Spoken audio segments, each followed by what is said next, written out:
This is the solution video to assignment 2. My webcam will not be on in this video just because it will be a little bit longer and the angle I'm recording is not going to show my face anyway. Okay, so let's go through all the solutions to these and I'll explain the answers that are a little bit more challenging than others. So A, these are true or false. Is the set AF a subset of the set containing the set AF and then D, B, C, E? This one is false. It is not a subset.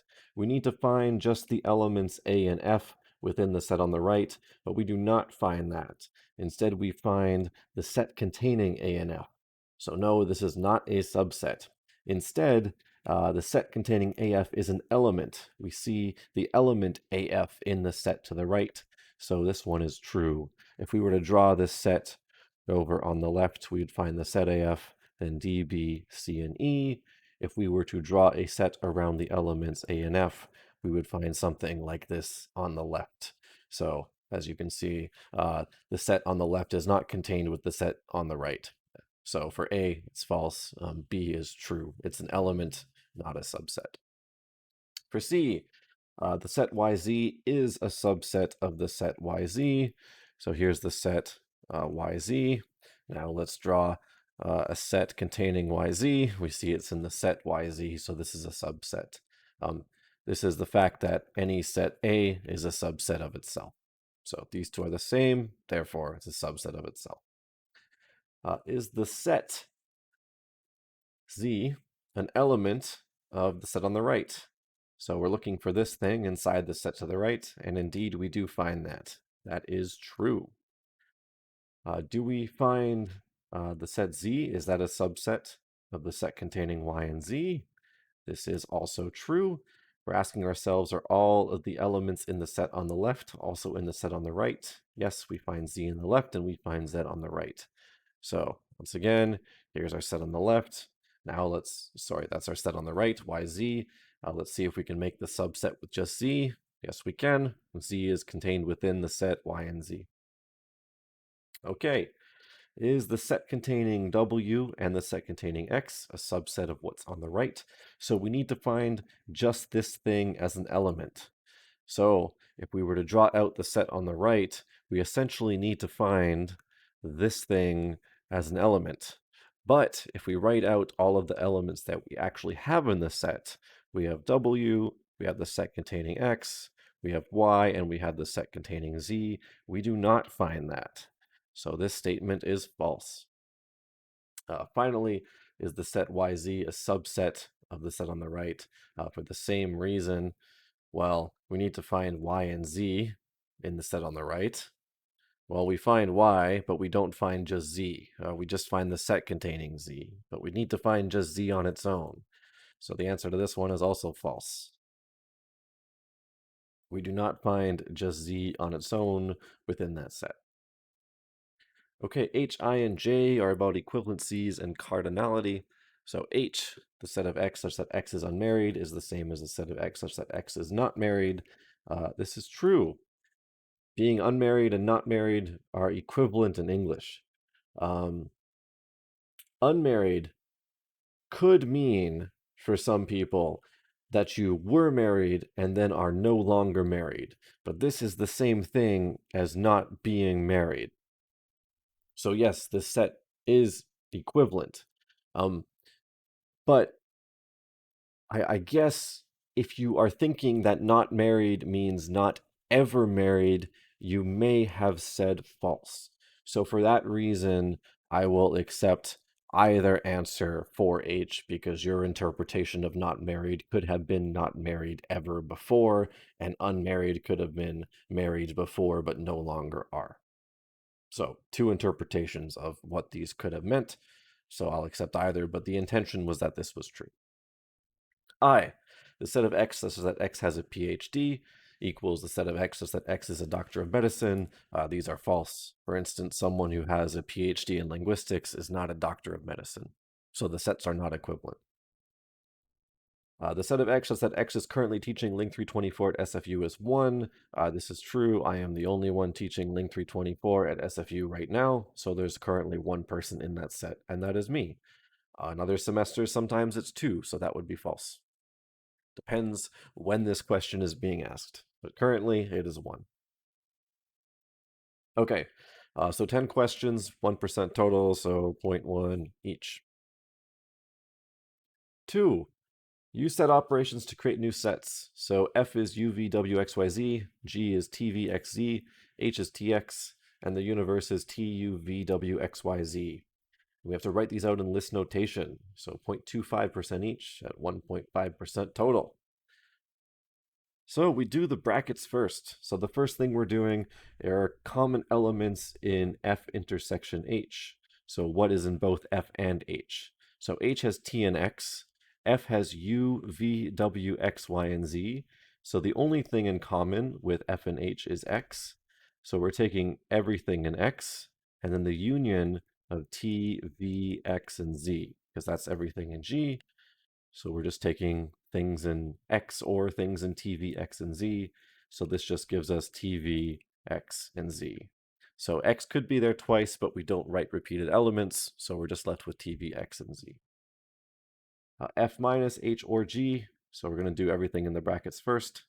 So we're going to take F, and we're going to subtract everything in H or G. So G has T, V, X, and Z. H has T and X. Well, those are already included. So we're going to take F minus T, V, X, and Z. Okay, well, F has U, V, W, X, Y, Z. So U is still going to be in our set of F minus T, V, X, and Z. But we're going to take away V. W is going to stay in there. We're going to take away X. Y is going to be in there, but then we're going to take Z away. So we're just going to be left with U, W, and Y. Okay. The next one, let me just copy and paste these sets. So that way, as we go through the questions, we can have them with us. Scale this down. Put that there. Okay, now we're looking for G intersection H complement. So U contains T all the way to Z. Okay, so we have to take G intersection H first, and then take the complement of that. So what's in common with G and H? So, well, the nice thing is that we sort of did this before, not really. Okay, uh, G and H. Well, T, V, X, and Z is in G, and T and X is in H. So what's in common is T and X. Okay, but we have to take the complement of that. So everything in the universe that is not T and X. Well, our universe contains T, U, V, W, X, Y, and Z. So we're just taking everything that's not T and X. So that's going to be U, V, W, Y, and Z. So that is G intersection H complement.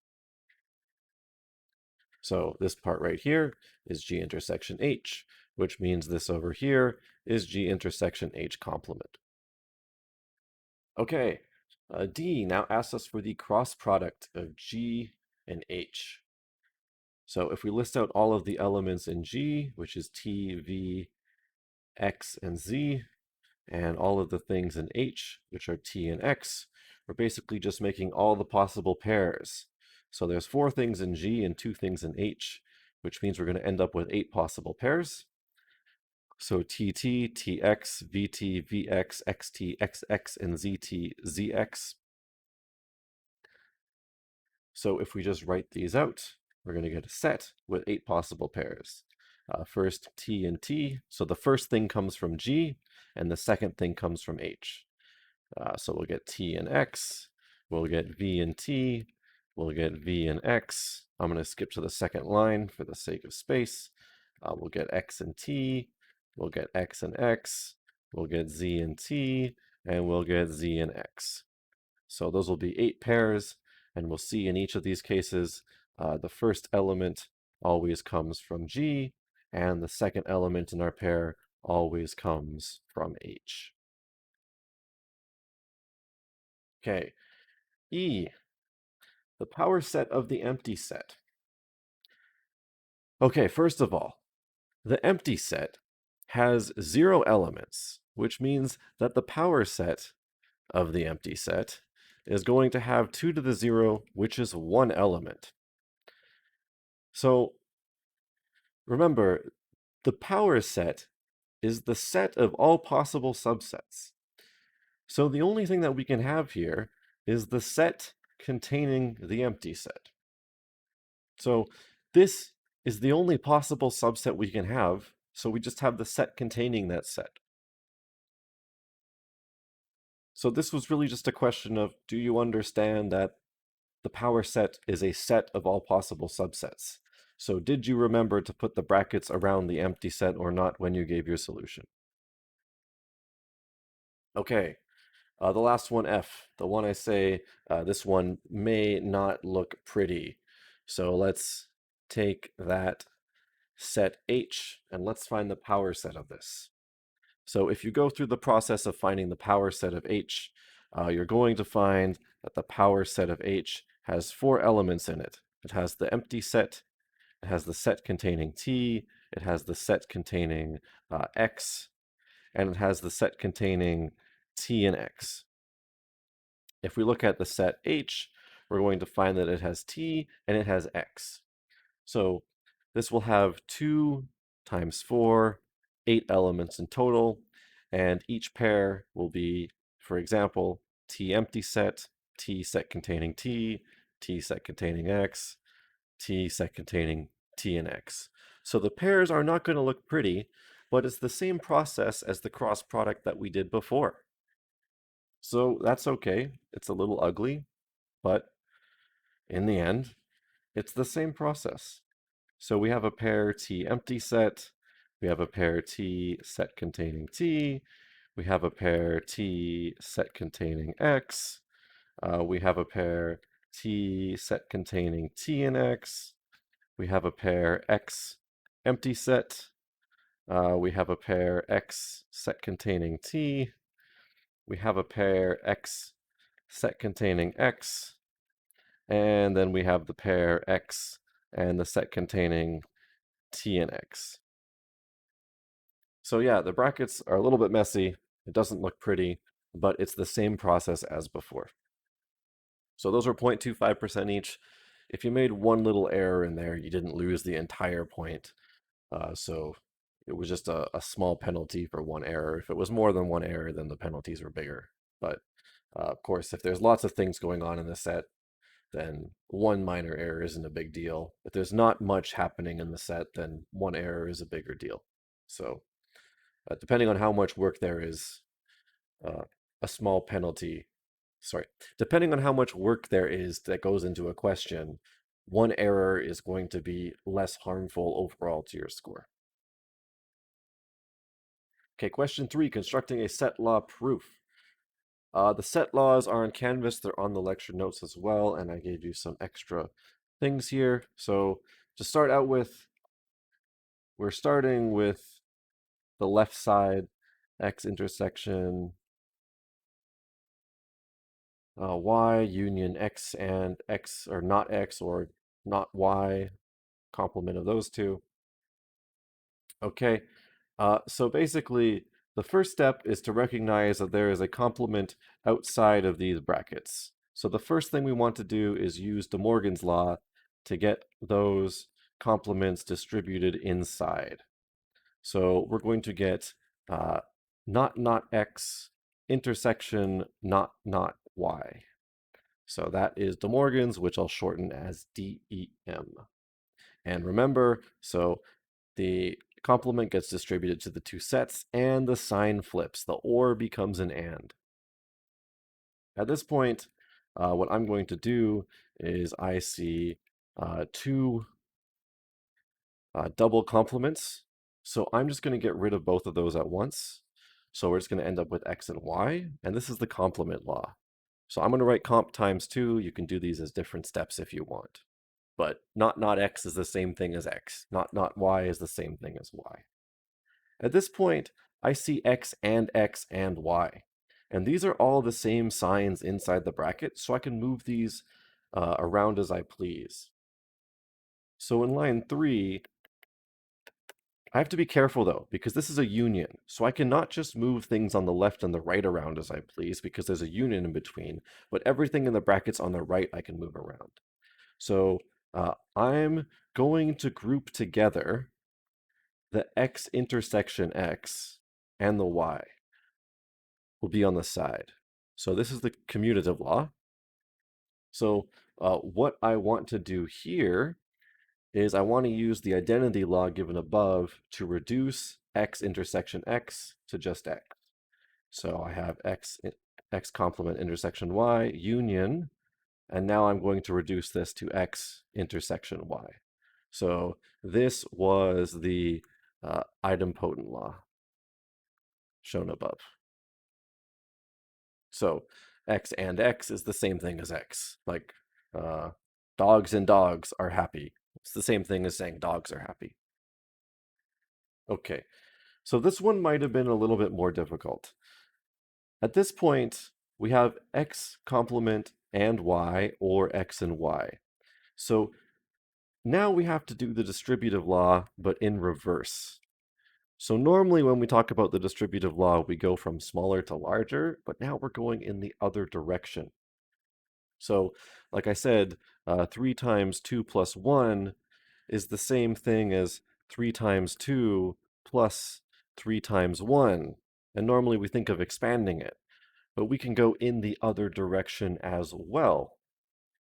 So if we think about it, I'll do this in a different color. I just put in the numbers here. Y is like our 3, our complement is like our 2, and our regular x is just like 1. So if we go in the other direction, we end up with something that looks like y intersection x complement or x. So this is the distributive law, going in the other direction. What I can do to make it look like something that you would have on your end is actually change the direction of where I put the y. So this is probably what it looked like on your side if you kept the y on the right. Okay. Now at this point I have something nice. I have x complement union x. So in 6, I can just change this to the universe. So not x or x. This is literally everything. If we think about a picture where this is x complement. If I take the union, I get the entire universe. So this is another case of the complement law. And then for 7, I get the universe and y. So everything that's in both the universe and y, which is just y itself. So this is the identity law. I get y back. And that concludes the end of the proof. So you might have taken a couple more steps, or you might have done something a little bit more complicated and taken longer to get around. However you do it, if you get y in the end, it's probably okay. So I'll be a lot more careful taking a look at your steps, and you'll be getting partial marks for however far you've gotten and where you've gotten wrong. These are tough, and the one on the test will be much, much shorter than this. Usually just a few lines or so, 3 or 4 lines. Okay, relations. We have siblings, Miko, Nico, and Kiko, and we're talking about louder than. So who's louder than who? So I'm going to draw a picture. There's Miko, there's Nico, there's Kiko. We're told that Miko is quieter than Kiko, so Kiko is louder than Miko. We're told that Kiko is quieter than Nico, so Nico is louder than Kiko. And because Nico is louder than Kiko, and Kiko is louder than Miko, Nico then has to be louder than Miko as well. Just because when we think about loudness, that's just how loudness works in the real world. So, in list notation, we have 3 pairs of people. We know that Nico is louder than Kiko. I'm going to abbreviate these with just the first letters of the names. We know that Kiko is louder than Miko, and we know that Nico is louder than Miko as well. So that's list notation. In terms of predicate notation, we're looking for a description. So these are pairs x and y, where x is louder than y. So that's the predicate description. Okay, let's ask ourselves, is it an equivalence relation? So is this reflexive? Well, the answer is no, because we don't have that anyone is louder than themselves in this case. In fact, you cannot be louder than yourself. That's not possible. Uh, is it symmetric? The answer is no. For example, we have Kiko is louder than Miko, but we also don't have that Miko is then louder than Kiko. Finally, is it transitive? Well, let's think about this. So we can put our 3 lines here. Nico is louder than Kiko, and Kiko is louder than Miko.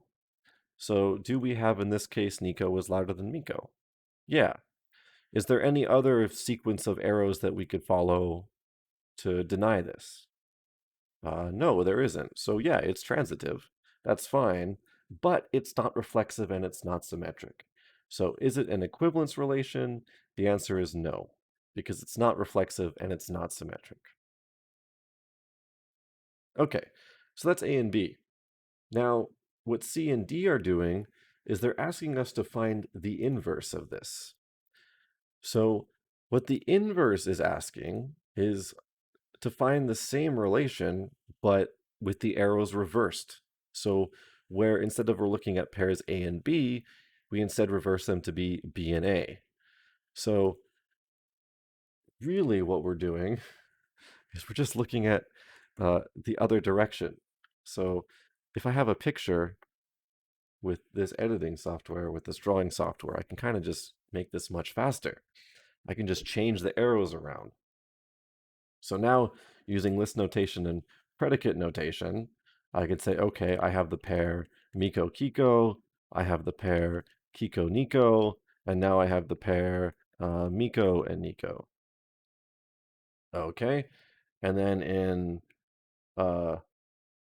my predicate notation, I have pairs x, y, but my description is now different. It's not louder than, and it's also not louder than. Instead, it's x is quieter than y. Now I'm describing who's quieter than the other. So the English has changed a little bit.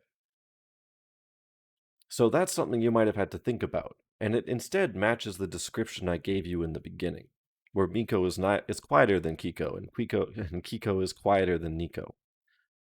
But for D, is it an equivalence relation? The answer is no. It's quite literally the same answer as B, same description as well. It's not symmetric, it's not reflexive, but it is transitive for the same reasons. Okay, finally 5. Identifying functions and their types. So is it a function? Yes or no?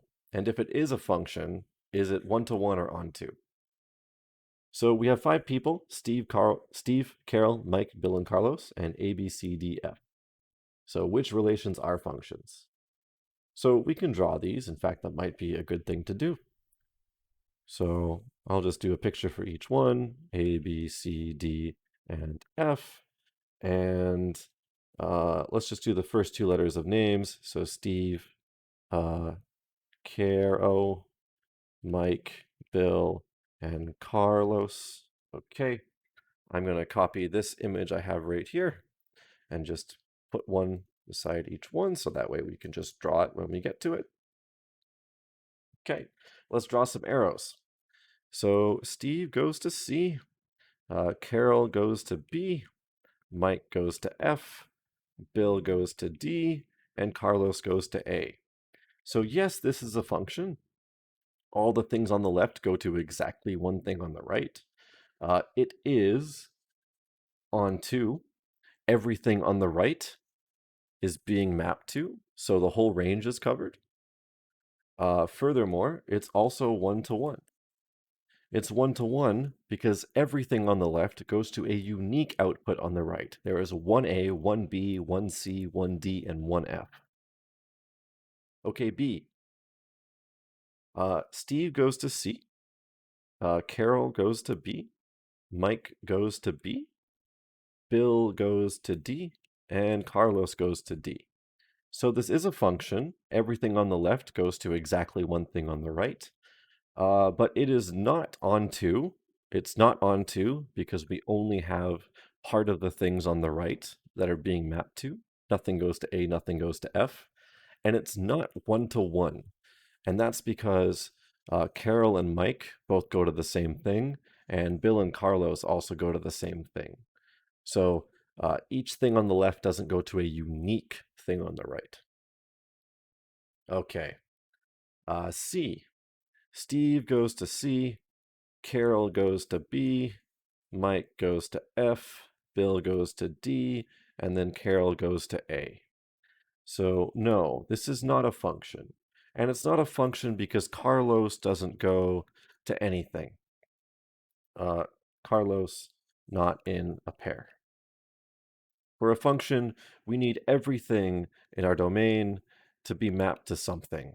Carlos is in our domain, but Carlos does not go to anything, therefore it's not a function. Okay, the other problem here, so there's two problems. The other problem is that Carol goes to two things, both A and B. So that's a second problem. D. Steve goes to C. Bill goes to D. And Carlos goes to A.